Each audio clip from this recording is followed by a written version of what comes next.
This is a setup we're going to be using, the Winchester SX4 Universal. It's got the Mazio Country DNA camo on it with the Eotech on top. I've just got that there mounted. That's for a Tacticam 6.0. I sometimes put that on, kind of like it. And there's our target at 40 yards. I didn't want to bore you with a video of me taking every single shot. There was 8 different chokes, so that would get to be monotonous after a while. So here's just a little bit of video of me switching out chokes and changing targets, taking a shot, and a little slow motion here, just to kind of give you an idea of what my setup was, and then we'll get to the targets next. So this is the ammo we were shooting and everything.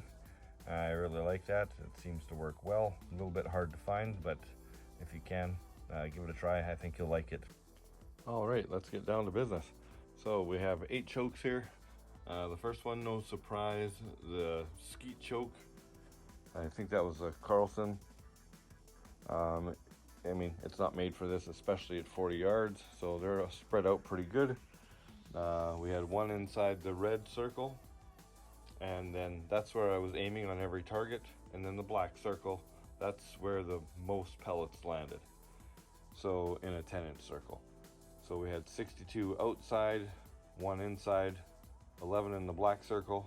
The furthest 2 pellets down at the bottom, and then follow the line up to the top, was a 41-inch spread. So that, not too great, but not surprising either. Then we're moving on to the Primos Tight Turkey. This one probably surprised me the most. It was right next to the turkey, or right next to the other choke there, the skeet choke, and a tight turkey shouldn't be nowhere near that skeet choke. 61 outside, 4 inside, 13 in the black circle. That was the best we could get, and a 46.5-inch spread. Like, that's horrible for that Primos Tight Turkey. Not even worth a penny. Then we went to the factory mod, and that was not too bad considering what it is. 57 outside, 8 inside, and then the best we found was 12 with a 43.5-inch spread.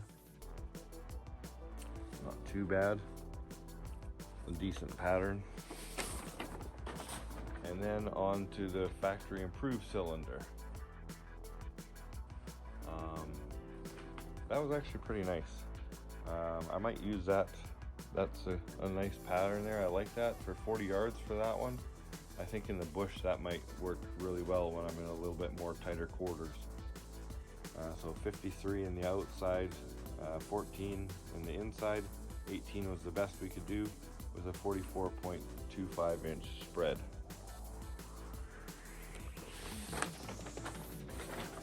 Now we're moving into the 4 better ones. So the factory full choke, not too bad at all. 63 outside, 14 inside, a total of 77. 28 was the best we got in that black circle, and the biggest spread we had between any two was 35 inches.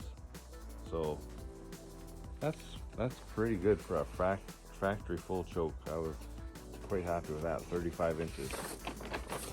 Then we're into the Kicks Howler Heavy. This is one of the 2 chokes that were donated by Kicks for this test, and it did really well. This is the Howler H, or Heavy, and 32.5 inches, 44 on the outside, 24 on that red circle, 32 was the best we could do in the black circle with a 32.5-inch spread. And then we have the Carlson Cremator. That one was pretty snug there. 52 outside, 26 on the inside, 78, all of them on the paper. I believe there's 78 in each shot, and 33 in that black circle there, which wasn't too far from the red circle. and then 30.5 inches. And last, but definitely not least, the best one, the Kicks Howler lead.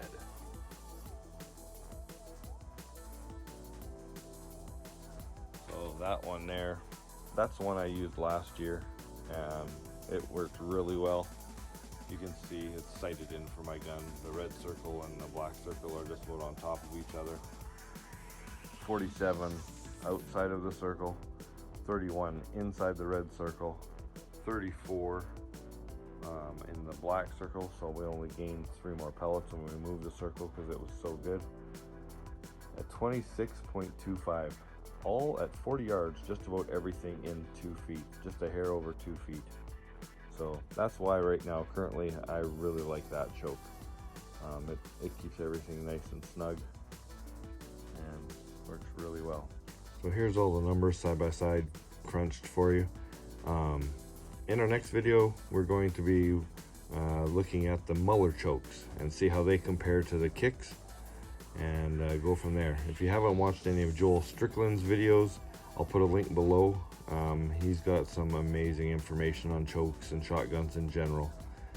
Very cool series. All right, thanks for watching, and like and subscribe so you don't miss that next video on the Muller choke tubes. Thank you, and happy shooting.